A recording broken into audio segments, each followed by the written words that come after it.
हमें से हर इंसान अपनी लाइफ में डिफरेंट फेजेस से गुज़रता है। कभी कभी ज़िंदगी में ऐसी सिचुएशन होती है कि इंसान को बड़ी बेचैनी महसूस होती है, दिल में बेसुकूनी होती है, बिल्कुल बेइत्मीनानी की कैफियत होती है। ऐसी सिचुएशन में हमारा दीन हमें कुछ रिकमेंडेशंस देता है कि अगर हम उन चीज़ों को अपनी ज़िंदगी का हिस्सा बना लें, उन पर अमल करें, तो उसके ज़रिए से हम उन मुश्किलात से और उन कैफियत से निकल सकते हैं। हसन बसरी रहमतुल्लाह अलैह ने फरमाया कि तुम 3 चीज़ों में हलावत और शीरीनी तलाश करो। नंबर 1 नमाज, नंबर 2 तिलावत कुरान, नंबर 3 अल्लाह का ज़िक्र। ये 3 ऐसे आमाल हैं कि लाइफ में जब भी आपको बेचैनी महसूस हो रही हो, बेसुकूनी हो रही हो, तो इन 3 आमाल के ऊपर फोकस करें और इन 3 आमाल को बढ़ा दें। नमाज ऐसा अमल है जिसके बारे में रसूलुल्लाह सल्लल्लाहु अलैहि वसल्लम ने फरमाया, जुइलत कुर्रतु ऐनी फ़िस्सलात, मेरी आँखों की ठंडक नमाज में है। आज अगर हम देखें तो हमारी आँखों की ठंडक नमाज क्यों नहीं है? क्योंकि हम वैसी नमाज नहीं पढ़ते जो हमारी आँखों की ठंडक बन सके। अल्लाह सुब्हानहू व तआला ने कुरान में नमाज के बारे में फरमाया, वाक़िम सलात लिज़िक्री, नमाज कायम करो मेरी याद वाली नमाज। तुम्हारी नमाज ऐसी होनी चाहिए कि जब तुम अल्लाह अकबर करके नमाज़ पढ़ने के लिए खड़े हो तो फिर तुम्हारे दिल और दिमाग में सिर्फ अल्लाह हो। जब तक ये कैफियत नहीं होगी तब तक हमें नमाज जो है वो उस किस्म का फ़ायदा नहीं दे सकती जो नमाज का असल मकसद है।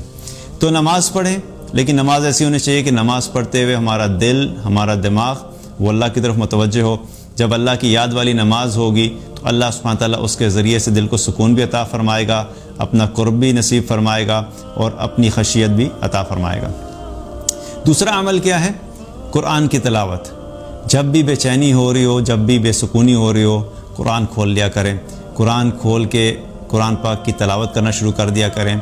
और कुरान की जब तिलावत करें तो इतनी आवाज़ में ज़रूर करें कि आपकी अपनी आवाज़ आपके कानों तक पहुँचे, क्योंकि अल्लाह के कलाम के पढ़ने की भी तासीर है और उसके सुनने की भी तासीर है।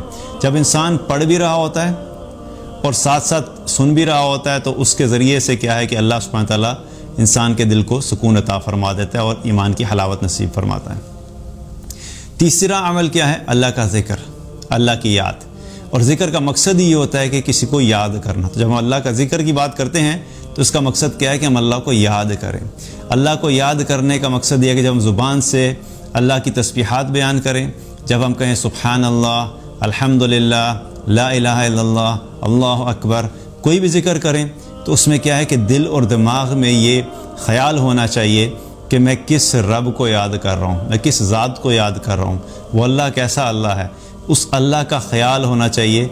जब इंसान अल्लाह को सोच के अल्लाह को याद करेगा तो उससे क्या होगा कि उसके ज़रिए से भी अल्लाह सुब्हानहू व तआला जो है वो ईमान की हलावत नसीब फरमाएगा। तो जब भी परेशानी हो, जब भी मुश्किलात हो, जब भी बेचैनी हो, दिल में बेसुकूनी हो, तो इन 3 आमाल पे फोकस बढ़ा दिया करें। इनके ज़रिए से अल्लाह सुब्हानहू व तआला ईमान की हलावत नसीब फरमाएगा और दिल की बेचैनी को भी दूर फरमाएगा।